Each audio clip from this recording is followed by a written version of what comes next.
안녕하세요. 그동안 이 채널에서 많은 이야기를 들으며 재미와 감동을 많이 느끼고 있는 구독자 중 한 사람입니다. 저는 30대 중반의 여자고 결혼 4년 차로 남편과 행복한 요즘을 보내고 있는데요.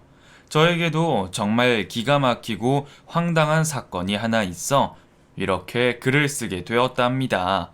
학을 뗄 정도로 몸서리를 쳤던 그날을 생각하면 아직도 소름이 끼치곤 하는데요. 어떤 일이었는지 들려드리도록 하겠습니다. 저와 남편은 구급 공무원이고 근무하는 동료의 소개로 만났다가 연인이 되었고 꽤 오랜 시간을 연애하고 결혼하게 되었답니다. 그이와 저는 부모님의 도움 없이 신혼집과 혼수를 마련할 정도로 돈을 충분히 모으고 부부가 되었죠. 그래서 남들처럼 대출금 하나 없이 시작할 수 있었고 돈에 치이고 돈 때문에 부부싸움이 날 일이 없었습니다. 하지만 그만큼 저와 남편이 검소하기 때문에 가능한 일이었어요. 남편은 남자라면 모두가 욕심을 낼 자동차도 마련하지 않았고 술을 입에도 대지 않아 크게 돈 들어갈 일이 거의 없었답니다. 저도 그이와 똑같다고 생각하시면 되고요. 그렇게 아무 탈 없이 잘 지내고 있던 저희에게 걸림돌이라는 표현을 써도 될지 모르지만 시어머니가 저희에겐 마음의 걸림돌이었어요. 시어머니는 사람들 만나는 걸 굉장히 좋아하셨고 씀씀이도 크셨어요. 계모임을 즐겨 하셨는데 시아버지가 돌아가시며 남겨주신 재산 대부분을 갯돈으로 쓰셨고 돈을 불리는 낙으로 사셨습니다. 동네방네 돌아다니시는 걸 좋아하시니 신혼집에 거의 찾아오시지도 자신의 집으로 부르시지 않아 아주 가끔 찾아뵈었답니다. 그런데 결혼한 지 2년이 가까이 되던 어느 날 시어머니가 짐가방을 들고 저희 집으로 오셨어요. 양손에 무거운 짐을 본 저는 걱정부터 되었답니다. 어머님, 연락도 없이 어쩐 일이세요? 이 짐들은 다 뭐고요? 그러게 엄마, 무슨 일이라도 생긴 거야? 그게 말이다. 내가 사기를 당했다. 그 개주가 돈을 갖고 날랐어.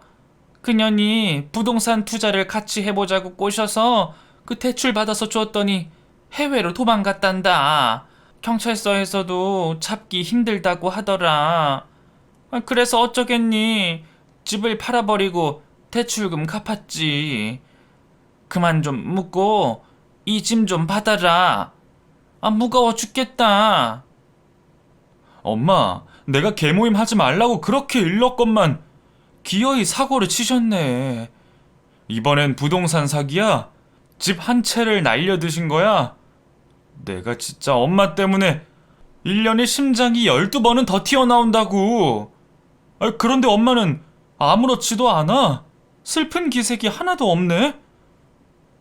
이놈의 자식이 그럼 그 돈 때문에 죽을 상을 하고 있어야겠냐?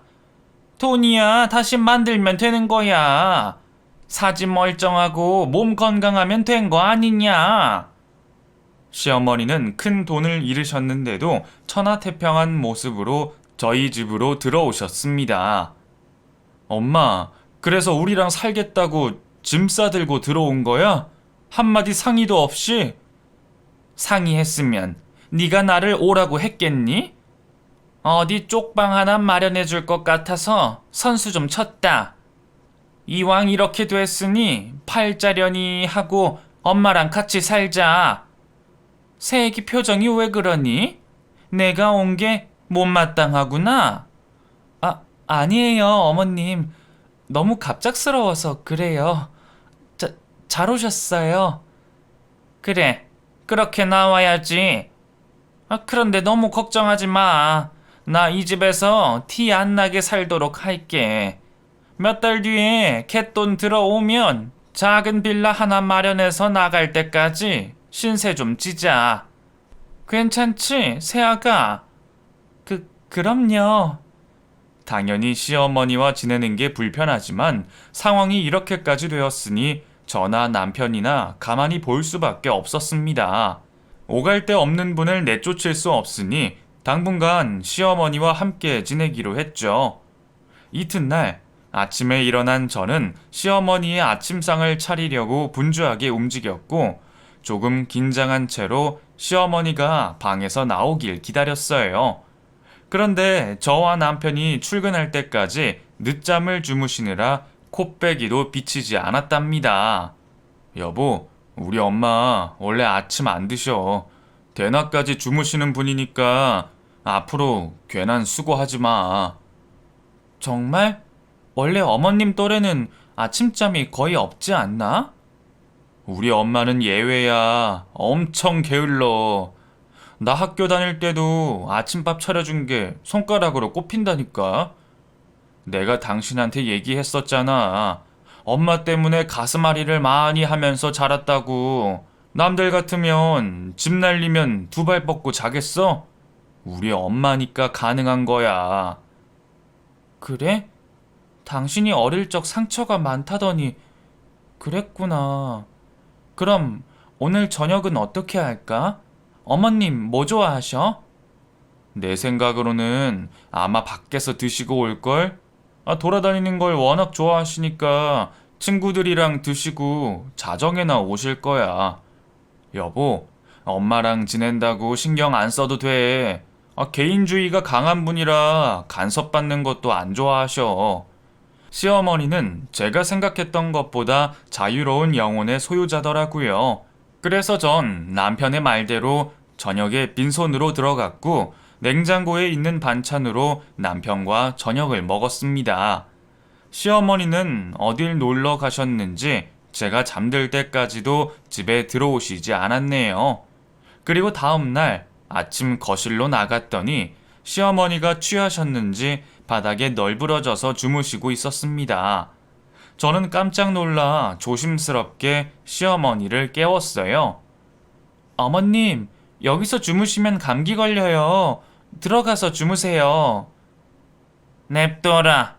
내 방은 창문도 없고 너무 건조해. 답답해서 잠을 잘 수 없다고. 신경 쓰지 말고 출근 준비나 해라. 이윽고 남편이 거실로 나오며 하품을 하며 말했어요. 엄마, 여기서 주무시면 어떡해. 그러다 입 돌아가. 됐다. 방이 너무 구려서 잠을 못 자겠는 걸 어쩌겠냐. 니들 안방을 내가 쓰면 잘만한 것 같긴 하다. 뭐야?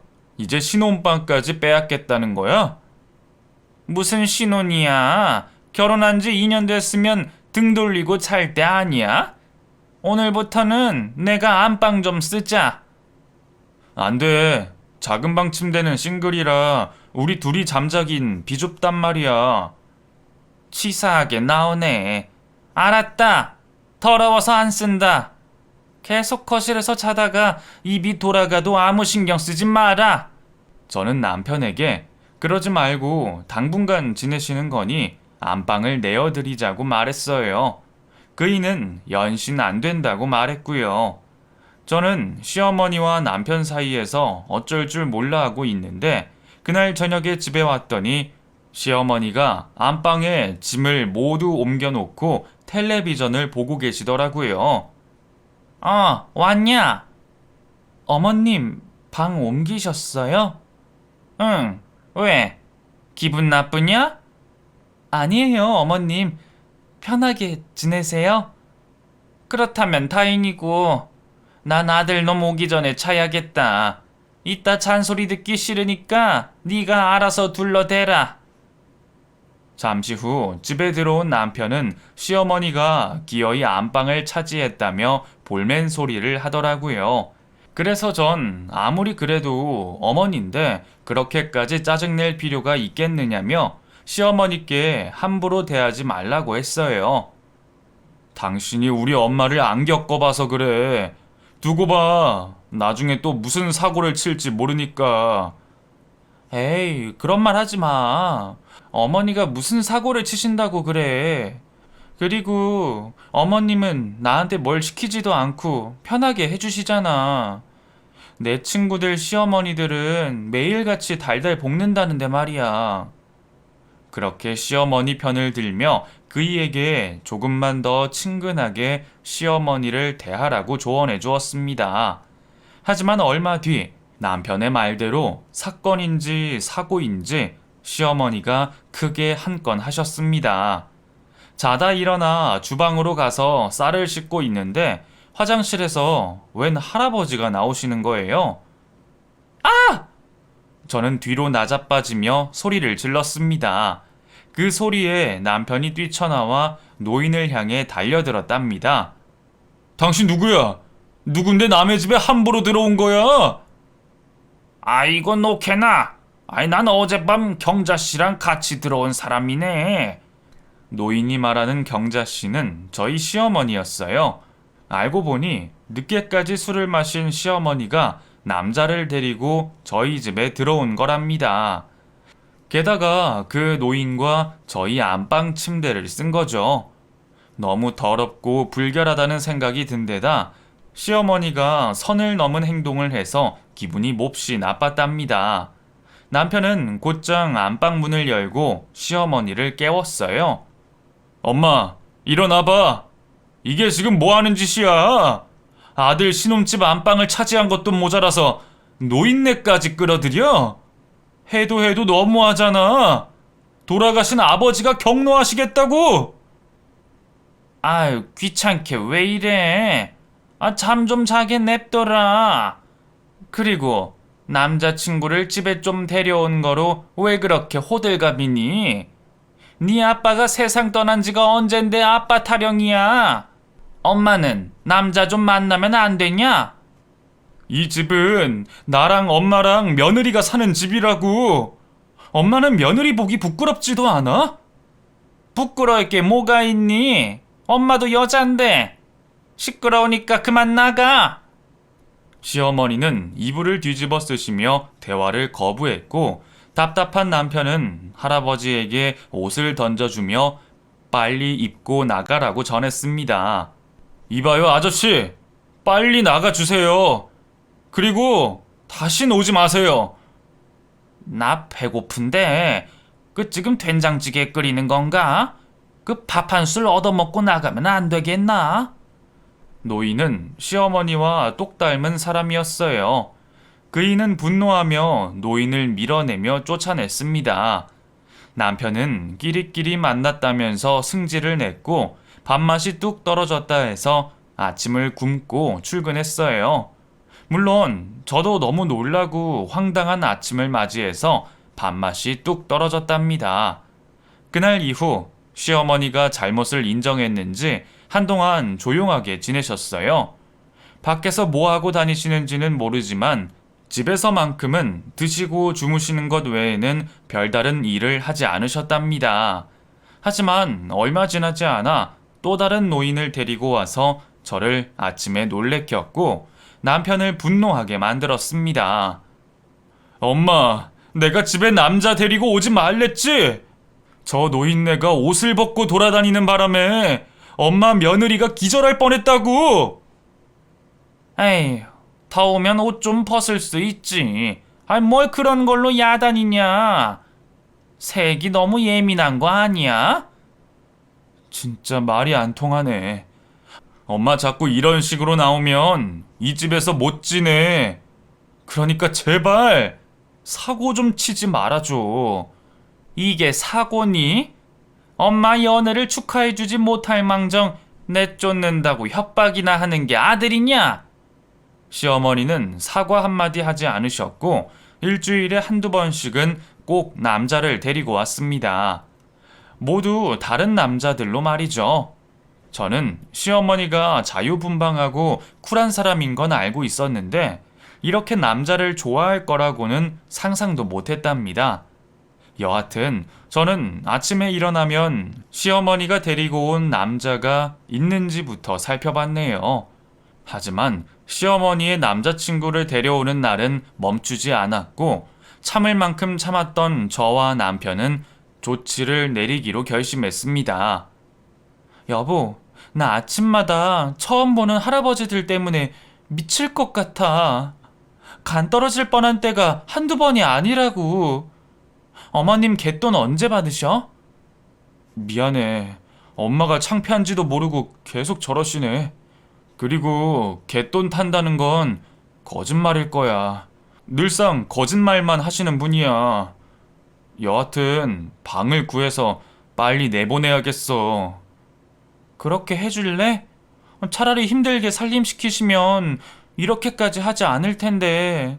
이젠 같이 못 살겠어. 알겠어. 이따가 말씀드리자. 이 동네 빈 방은 많으니까 바로 마련해 드릴게. 저는 시어머니께 죄송한 마음이 들었지만 이렇게 계속 살다가는 기절초풍할 날이 많을 것 같아 방을 잡아드리기로 했어요. 그날 저녁 남편이 시어머니께 통보하듯 짐을 싸라고 했더니 그제야 잘못한 걸 깨달으셨는지 바로 꼬리를 내리고 사과부터 하셨답니다. 얘들아, 미안하다. 아이, 노인네가 늙어서 주책을 떨었어. 아이, 그렇다고 당장 나가라고 하면 어떡하니? 아, 나도 마음의 준비를 해야 하지 않겠어? 엄마, 우리 집에 올 때 마음의 준비하고 온 거 아니잖아. 그냥 무작정 들어오셔 놓고선 무슨 마음의 준비를 한다는 거야? 내가 방 구해 드릴 테니까 거기서 남자친구를 부르든지 말든지 알아서 해. 우린 더 이상 못 봐드리겠어. 그렇다고 당장 애미를 내쫓는 게 말이나 되냐? 넌 어쩜 효심이라고는 하나도 없니? 내가 남자 만나는 게 그렇게 불만이냐? 엄마, 그거 아니어도 우리가 너무 불편해. 안방까지 내주고 좁아 터진 침대에서 자는 것도 질렸어. 일단 원룸에서 지내. 내가 돈 좀 벌면 전세라도 얻어줄 테니까. 그러자 시어머니는 시무룩한 표정을 지으며 말했어요. 전세를 얻어준다고? 됐다. 나 이 집이 너무 마음에 들어. 여기서 계속 지낼 생각이다. 여기 터가 좋아서 그런지 일이 술술 풀려. 갯돈으로 재미 보기 시작했어. 게다가 남자들도 전보다 많이 따른다니까. 그러니까 나가려거든 너희들이 나가서 지내면 안 되겠니? 시어머니는 제 상식으로는 이해하지 못할 요구를 하셨습니다. 그래서 이번은 제가 부탁의 말씀을 드렸어요. 어머님, 정말 죄송한데 저희랑 따로 지내셨으면 좋겠어요. 저희도 이해하려고 노력해봤는데 안 되겠어요. 정말 죄송합니다. 새애기, 너무하는 거 아니니? 이제 보니 네가 내 아들 꼬드겨서 나를 내쫓자고 한 거구나. 내 말이 맞지? 순진한 줄 알았더니 여우가 따로 없네. 누가 여우인지 확실히 말하고 싶었는데 그냥 참고 말았어요. 그리고 다시 저희 집에서 나가달라고 부탁드렸답니다. 알겠다. 나가마. 그런데 당장은 못 나가. 여기 터가 좋아서 다음 갯돈 탈 때까지만이라도 지내게 해줘라. 한 2달만 있다가 나갈게. 이 애미 소원이니까 그렇게 해줘라. 엄마, 갯돈 받는 거 진짜야? 난 엄마 말에 믿음이 안 가. 내가 보증금 마련해주고 월세도 내줄 테니까 이번 주 안으로 나가주면 안 될까? 얘가 엄마 말을 뭘로 들었어? 2달 안으로 나가겠다고. 결국 남편이 꼬리를 내리고 2달의 시간을 더 지내기로 결론을 내렸습니다. 다행히 시어머니가 잘못한 걸 아셨는지 남자들을 더는 데려오지 않으셨고 그나마 마음 편하게 지내게 되었죠. 그런데 얼마 뒤 뜻밖의 문제가 생기고 말았습니다. 그동안 한 번도 보이지 않던 바퀴벌레가 나타났답니다. 아! 바퀴벌레다! 제가 악소리를 내자 남편이 거실로 달려나왔는데 그이는 용감하게 바퀴벌레를 잡지 못했어요. 아휴, 도저히 못 잡겠다. 그럼 약이라도 뿌려봐. 바로 그 순간 시어머니가 맨손으로 짝 하고 손으로 바퀴벌레를 잡았습니다. 왜 이리 호들갑이야? 이깟 벌레 가지고. 시어머니는 시골에서 살며 온갖 벌레들을 보고 자라오셨다며 별로 징그럽지도 무섭지도 않으셨대요. 그날은 시어머니가 얼마나 멋져 보이던지 처음으로 감동을 받았답니다. 이튿날 퇴근하고 집에 들어와 거실 불을 켰는데 저는 너무 놀라서 바닥에 주저앉고 말았어요. 바퀴벌레 수십 마리가 사방으로 돌아다니고 있는 겁니다. 으아! 그때 시어머니가 방문을 열고 나오셨어요. 무슨 일이냐, 새아가? 어머님, 이것들 좀 보세요. 난 또 뭐라고? 새애기 컵도 참 많다. 내가 다 잡을 테니까 뒤로 물러나 있어. 그리곤 아무렇지 않게 바퀴벌레를 잡으셨고 뒤처리까지 깔끔하게 하셨습니다. 어머님, 갑자기 바퀴벌레가 왜 생긴 걸까요? 너무 찝찝해 죽겠어요. 뭐가 찝찝하다는 거냐? 벌레가 사람 집에 기생하는 건 당연한 건데. 그날 이후로도 매일 바퀴벌레가 거실과 방, 화장실 할 거 없이 여기저기서 나타났습니다. 그럴 때마다 저는 비명을 질렀고 시어머니가 잡아주셨죠. 약을 품어도 소용이 없는 것 같아 남편에게 해충 방역 업체를 불러달라고 했답니다. 다음날 집을 비우고 연막탄을 터뜨리고 꼼꼼하게 방역한 업체 사람이 다신 바퀴벌레가 나올 일이 없다며 저를 안심시켜서 근심을 덜어낼 수 있었답니다. 하지만 다음 날에도 똑같이 바퀴벌레들이 나타났어요. 정말이지 뭐가 문제인지 모르겠더라고요. 방역까지 했는데 어디서 들어오는 건지 미치고 팔짝 뛸 일이었죠. 이에 남편은 방역업체에 연락해 다시 방역해달라고 요청했고 업체 사람들은 의아해하며 이런 일은 드물다고 말했답니다. 그래도 계속 나타나는 바람에 남편은 업체를 바꿔서 불렀어요. 그이는 방역을 해도 계속 나온다고 설명하며 제대로 퇴치해달라고 부탁했답니다. 하지만 방역업체를 바꿔도 소용없었어요. 집에 무슨 문제가 있는 건지 조상님이 노하셨는지 바퀴벌레는 끊임없이 나타났어요. 저는 질릴 대로 질려버려서 남편에게 이사를 가자고 말했네요. 여보, 더는 이 집에서 못 살겠어. 바퀴벌레가 징글징글하다고. 아무리 방역해도 소용이 없으니까 우리가 떠나자. 나도 당신 생각이랑 같아. 우리가 벌 받을 짓을 한 건가 싶다니까. 이 지겨운 바퀴벌레들 퇴치가 안 되니 우리가 나가버리자. 그래서 저희는 시어머니께 말씀드렸어요. 그러자 집이 팔리고 저희가 이사를 가면 시어머니는 원룸으로 이사를 가시겠다고 하셨답니다. 부동산에 집을 내놓았는데 일주일 동안은 아무도 집을 보러 오지 않았어요. 덕분에 저는 징그러운 바퀴벌레를 매일 봐야 했죠. 그리고 며칠 더 지나자 부동산 중개인이 사람을 데리고 저희 집에 왔는데 또 문제가 됐습니다. 바퀴벌레들이 구경 온 사람 앞에 나타났기 때문이죠. 그분은 저처럼 벌레를 질색하는 사람이었는지 곧바로 주랭랑을 쳤고 이어서 구경 오는 사람들도 모두 마찬가지였습니다. 여보, 우리 집 팔리기는 하는 걸까?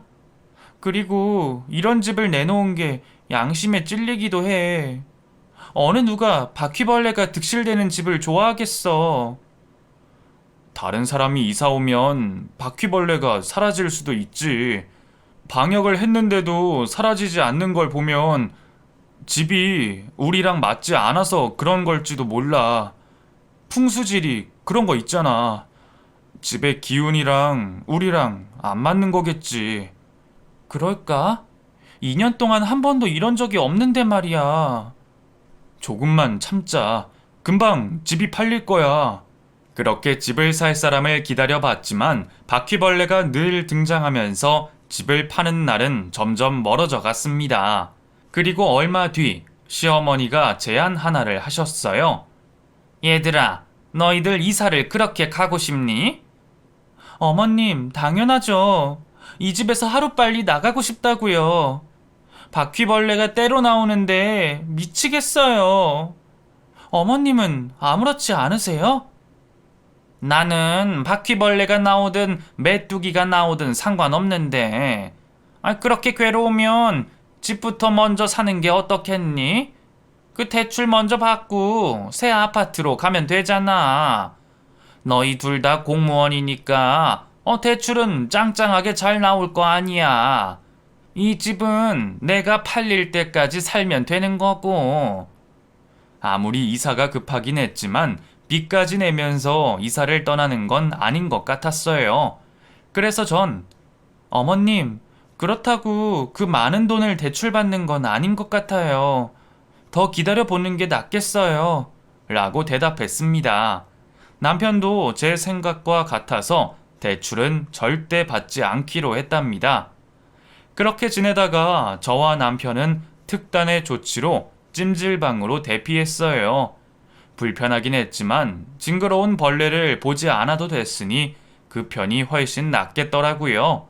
그런데 며칠 뒤 허리와 등이 어찌나 아프던지 남편과 저는 찜질방에서 자다 말고 새벽에 집으로 돌아갔어요.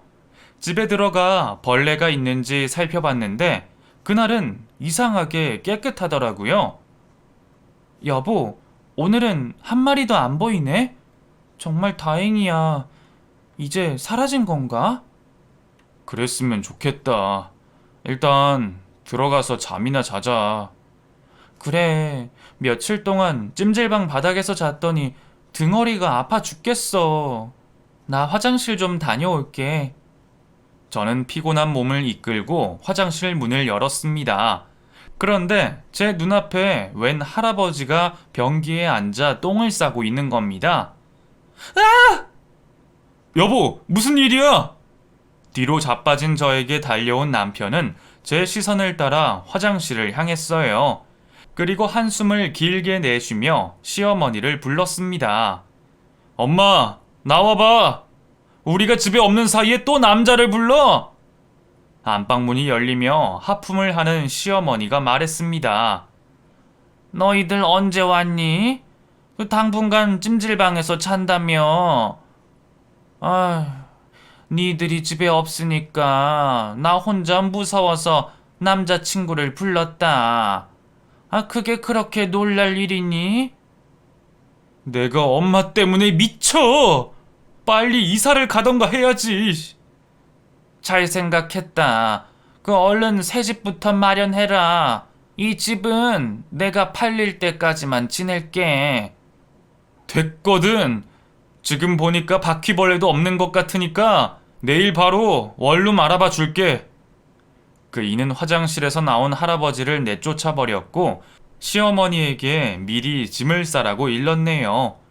그런데 다음날 아침 또다시 벌레들이 징그럽게 많이 나타났습니다. 아무리 매일 봐도 적응이 되지 않더라고요. 그래서 또 비명을 질렀고 시어머니가 손바닥으로 바퀴벌레들을 때려잡았습니다. 이놈들도 참 지겹다. 언제 없어지려는지. 남편은 제 얼굴을 보며 크게 한숨을 쉬고 말했습니다. 진짜 이 집에서 못 살겠다. 여보, 우리 집부터 먼저 마련하자. 이 집은 팔릴 때까지 엄마가 지내게 하고 말이야. 징그러워서 못 살겠어. 그러자. 나도 하루빨리 이 집에서 벗어나고 싶어. 당장 대출부터 알아보자. 집이 팔리면 바로 갚아버리자고. 그런데 우리 집이 빨리 팔려야 할 텐데 팔릴까? 저 바퀴벌레 떼를 보고 누가 집을 사겠냐고. 그건 걱정 마라.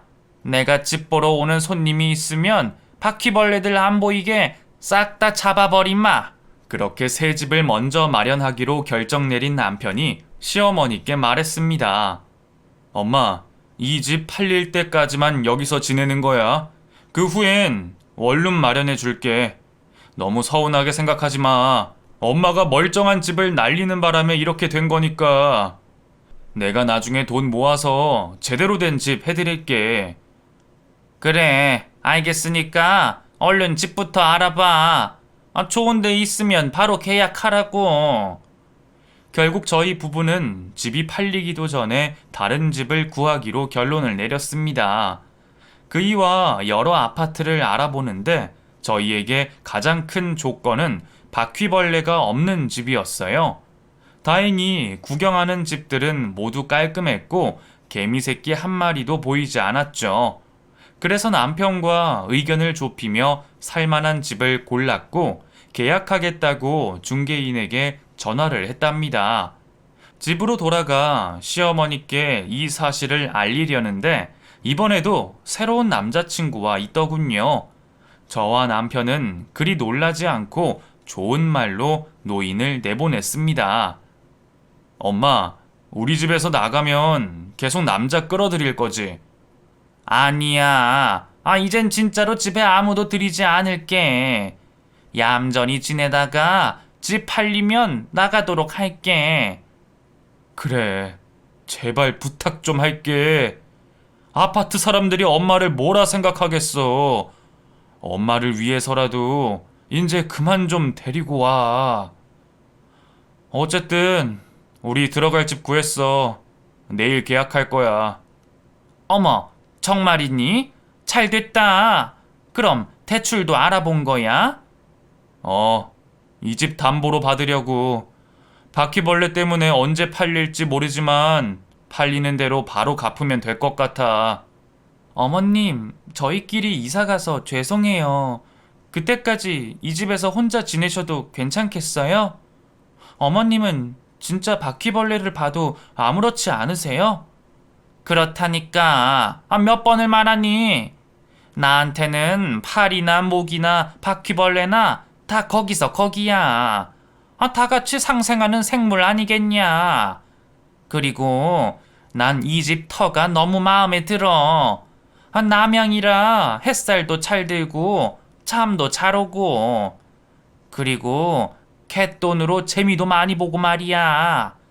여하튼 새애기 네가 그동안 힘들어 했는데 새 집으로 가게 됐으니 다행이다.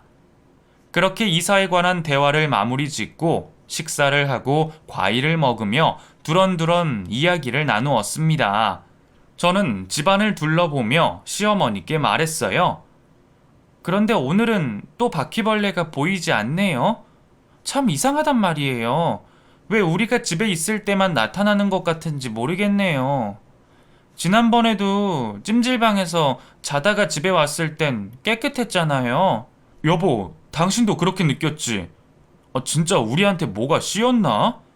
지금 벌레가 눈에 안 보이니까 이사를 괜히 가는 것 같기도 해. 우리가 너무 섣불리 계약한다고 한 건 아니겠지? 아니면 며칠 더 두고 볼까? 방역도 한번 더 해보고 말이야. 희한하게 바퀴벌레가 눈에 안 보이니까 이 집을 파는 게 아깝다는 생각이 드네. 그럼 내일 한번 보자. 바퀴벌레가 또 나타나는지 말이야. 계약은 취소하면 되니까. 저와 그이는 그렇게 집을 벗어나고 싶어 했는데 벌레 한 마리 없는 깔끔한 집을 보니 괜히 대출까지 받는 게 아깝게 느껴졌답니다. 사람 마음이 오락가락 하는 게 이런 건가 싶더라고요. 이윽고 시어머니가 과일을 드시다 말고 잠시 산책을 다녀온다고 일어나셨습니다. 어머님, 같이 가요. 저도 소화도 시킬 겸 산책 좀 해야겠어요. 아니, 나는 요 앞에서 누구 좀 만나려고. 너는 그냥 집에서 쉬거라. 설마 또 남자 만나러 가시는 거예요? 알겠어요. 어머님 사생활이니까 저는 빠지겠습니다. 대신 일찍 들어오세요. 밤길 위험해요. 그래. 잠깐 나가는 거야. 피곤할 텐데 어서들 쉬거라. 시어머니는 슬리퍼를 신고 급하게 나가셨습니다. 원래 잠깐이라도 외출하시면 꽃단장을 하고 나가시는 분인데 조금 이상했죠. 아무튼 저와 남편은 집안을 둘러보며 벌레가 있는지 눈으로 살펴보았습니다. 그런데 이상하게도 정말 깨끗했어요. 여보, 거기는 어때? 안방은 아주 깨끗해. 벌레 한 마리도 없어. 여기도 마찬가지야. 혹시 방역한 효과가 이제야 나타난 건가? 그때 현관문이 열리며 시어머니가 들어오셨어요. 등 뒤로 뭔가를 숨기셨는데 남자친구가 선물을 준 거라며 보여주지 않으셨습니다. 여하튼 저와 남편은 사라진 바퀴벌레에 대해 이야기를 계속했어요. 아, 그럴 수도 있겠다. 하긴 우리가 방역을 몇 번이나 했는데 계속 살아남는 게 이상하긴 해. 이러면 꼭 이사 갈 필요까지 없겠는데? 이래서 사람이 참 간사하다고 하나 봐. 엊그제만 해도 우글거리는 바퀴벌레 때문에 당장이라도 이사 가고 싶더니 눈앞이 깨끗해지니까 이사 가고 싶은 마음이 싹 사라지네? 나도 그래. 이렇게 멀쩡하다면 대출까지 받아서 이사 갈 필요가 없지. 게다가 우리 아파트 집값이 계속 오르고 있잖아. 아, 그렇지. 그래도 아직 모르니까 하룻밤 자고 일어나 보자. 내일 아침에도 이렇게 깔끔하면 계약 취소하고 방역이나 한 번 더 하자. 그렇게 저희 부부는 제발 바퀴벌레가 나오지 않길 바라며 방으로 들어가 잠에 들었답니다. 저는 목이 마르고 화장실이 가고 싶어 새벽 5시쯤에 눈이 떠졌어요. 눈을 뜬 채 만 채 벽을 짚으며 방을 나와 물을 먼저 마실지 화장실을 먼저 갈지 고민하다가 화장실로 결정하고 거실을 가로질러 걸어가는데 주방에서 바스락거리는 소리가 들렸답니다. 잠결에 잘못 들었나 싶어서 그냥 화장실로 들어가려는데 또다시 바스락거리는 소리가 정확히 들렸어요. 그래서 전 소리가 나는 주방으로 향했어요. 그리고 어둠 속에서 홀로 뭔가를 하고 계시는 시어머니를 보게 되었죠. 어머님, 뭐 하세요? 손에 든 게 뭐예요? 그러자 등 뒤로 급하게 투명한 비닐봉투를 숨겼습니다. 그런데 봉투 안에 뭔가 움직이는 게 제 눈에 보였어요. 어머, 새아가 깼니? 그 아무것도 아니다. 들어가서 더 자라. 어머님, 그거 뭐예요? 뭔가 꿈틀거리는 것 같은데? 꿈틀거리다니. 네가 잘못 봤다. 이건 내 간식거리야. 어젯밤에 그 남자친구가 주고 간 마른 오징어라고. 그 고추장에 찍어 먹으려고 주방에 나온 거야.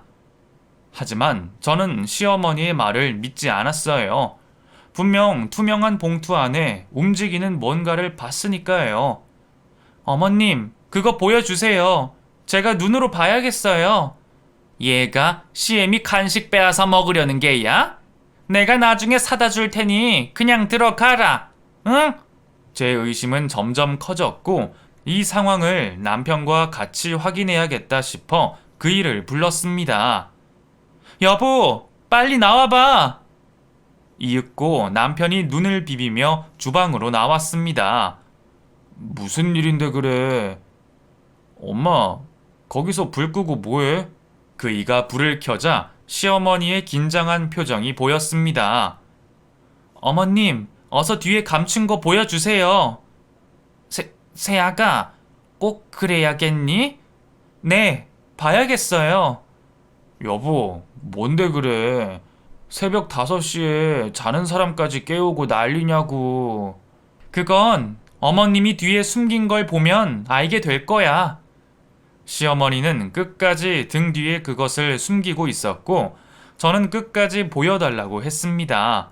결국 시어머니는 긴 한숨을 내쉬며 투명한 봉투를 저희 앞에 내밀었어요. 남편과 저는 그걸 보고 기겁하고 말았답니다. 뭐야? 엄마, 그 봉투에 든 거 바퀴벌레 맞지? 그걸 왜 들고 있는 거야? 왜겠어? 그동안 우리 집에서 나온 바퀴벌레가 모두 어머님이 풀어두셨나 보지. 제 말이 맞죠? 그게 말이야. 얘들아. 엄마, 빨리 사실대로 말해봐. 정말 그런 거야? 그동안 엄마가 바퀴벌레를 풀어놓고 우릴 괴롭힌 거야? 시어머니는 말을 더듬다가 이내 진실을 말하기 시작했습니다. 그래, 맞다. 내가 바퀴벌레 좀 풀었다. 2달 전에 새애기랑 네가 바퀴벌레를 보고 기겁하는 걸 보고 이거다 싶었어. 그게 무슨 말이야? 이거다 싶다니. 너희들이 나를 원룸으로 보내겠다 해서 그랬다. 난 이 집이 좋고 계속 살고 싶은데 니들이 나를 내쫓으려고 했잖아. 그래서 쇼 좀 해봤다. 젠장, 내일이면 새 아파트 계약한 데서 안심하고 있었는데 그 바퀴벌레가 안 나오니까 계약을 철회하겠다며. 그래서 오늘 마지막으로 풀려고 했다. 시어머니가 남자 문제가 심해서 저희가 내보내려고 했을 때 이미 계획을 세우셨답니다. 저희 집에서 계속 살 방법이 뭐가 있을지 골똘히 생각하다가 저와 남편이 바퀴벌레를 보고 경악하는 걸 보고 그걸로 저희를 내쫓으려고 파충류 가게에서 바퀴벌레를 매일같이 사서 집안에 풀었답니다. 또 저희 집이 끝까지 팔리지 않도록 집 구경 오는 사람들한테 바퀴벌레로 내쫓으며 계속 자리를 차지할 생각이었답니다. 엄마, 진짜 해도 너무하네. 어떻게 우리 집을 가지려고 그런 수를 써? 갯돈 날리고 신혼집에 들어와서 안방까지 차지하고 남자까지 끌어들이고 말이야. 그것도 모자라서 집을 통째로 가지려고? 엄마, 나 결혼할 때 한 푼도 도움받지 않았잖아. 아버지가 남긴 재산 엄마가 다 날려놓고선 이젠 아들을 빚쟁이로 만들려고 한 거야? 그럼 어떡하니?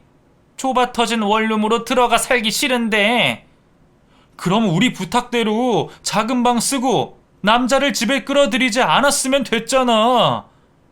우리가 싫어할 행동을 실컷 하면서 계속 이 집에서 살길 바란 거야? 내가 얼마나 큰 잘못을 했다고 그런 말을 하니? 늙은 엄마가 안방 쓰는 게 잘못됐어? 여자인 내가 남자를 만나면 안 되니?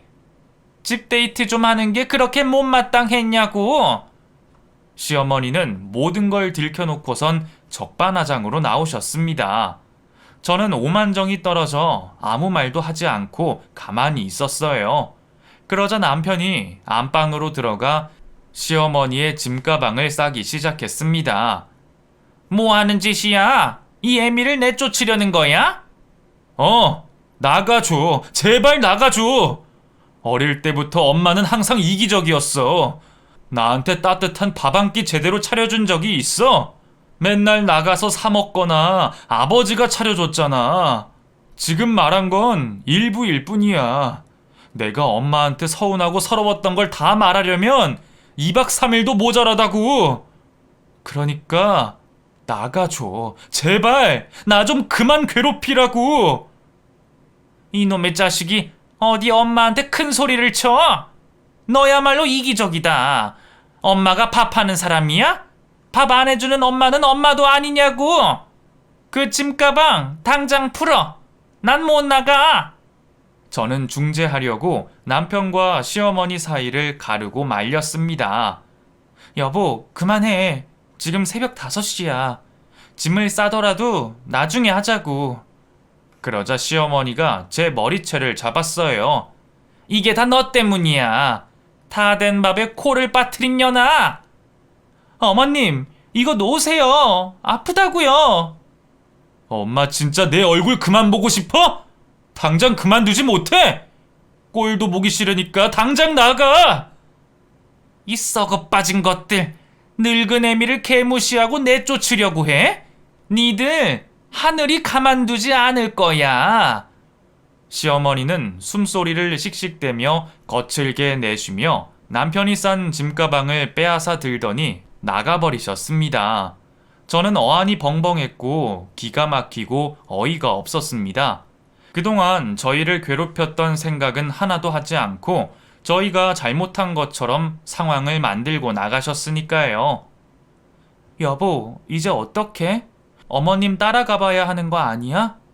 됐다 그래. 나도 참을 만큼 참았어. 내 엄마라서 참고 참으면서 살아왔는데 나도 더는 못 봐드리겠어. 그이는 시어머니의 얼굴을 보고 싶지 않다며 며칠 동안 연락하지 않았습니다. 시어머니 또한 그러셨고요. 그이는 시어머니에게 돈 한 푼도 주지 않았어요. 그래서 시어머니는 갯돈을 타서 방 한 칸에 주방이 분리되어 있는 원룸에 들어가셨답니다. 그렇게 저희는 이사를 가지 않게 되었고 그 집에서 계속 살게 되었네요. 그 뒤로 저희 부부와 시어머니는 1년에 겨우 한 번 정도 보고 지내고 있습니다. 시어머니가 지난번처럼 짐가방을 들고 무작정 찾아오신 적이 있는데 남편이 칼같이 자르며 시어머니를 돌려보냈답니다. 남편은 절대 시어머니와 같이 지낼 일이 없다며 저에게 신신당부했어요. 그리고 지금은 아주 가끔 안부 전화만 드리고 있답니다. 물론 시어머니는 불만 섞인 목소리로 원룸에서 살기 답답하다고 짜증을 내시는데 절대 같이 지내자고 대답하지 않고 있네요. 이렇게 저희 시어머니의 사연을 쭉 들려드렸는데 정말 징그러운 이야기죠? 여러분이 제 입장이었다면 어떻게 하시겠어요? 긴 이야기 들어주셔서 감사합니다. 이만 물러갈게요.